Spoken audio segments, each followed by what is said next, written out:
କୁହାଯାଏ ଅଳସୁଆର ମସ୍ତିଷ୍କ ହେଉଛି ଶୈତାନର ଘର।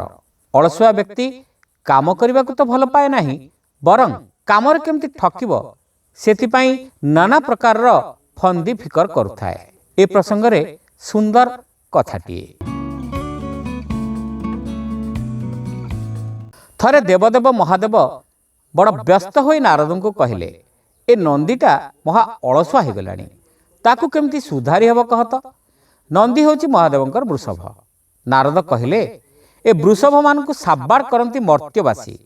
ମୁଁ ଜଣେ ମହା ଚତୁର ବେପାରୀକୁ ଜାଣିଛି, ଯିଏକି ଏ ନନ୍ଦୀକୁ ନେଇ କାମରେ ଲଗାଇ ପାରିବ।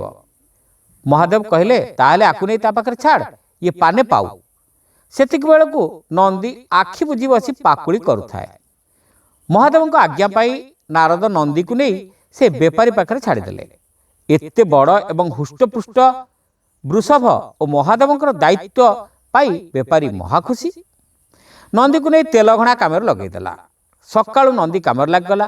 ଅପରାହ୍ନ ବେଳ ନନ୍ଦୀର ଅବସ୍ଥା କ'ଣ ହୋଇଛି ବୁଝିବା ପାଇଁ ନାରଦ ବେପାରୀ ଘରକୁ ଗଲେ। ନାରଦ ଆସି ଦେଖନ୍ତି ତ ବେପାରୀ ଆରାମରେ ପିଣ୍ଡାରେ ବସିଛି। ନାରଦ କହିଲେ, ହୟ ଭାଇ, ଇଏ ଅଳସୁଆ ନନ୍ଦୀକୁ ନ ଜଗି ତୁମେ କ'ଣ ଏଠି ଆରାମ କରୁଛ?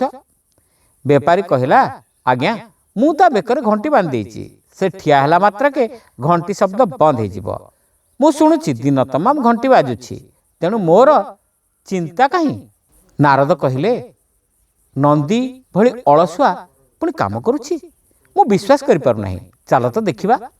ସେମାନେ ଘଣା ପାଖକୁ ଗଲେ। ଦେଖିଲେ ଘଣା ବନ୍ଦ ପଡ଼ିଛି, ଟୋପାଏ ବି ତେଲ ବାହାରି ନାହିଁ। ନନ୍ଦୀ ଆନନ୍ଦରେ ବସି ପାକୁଳି କରୁଛି।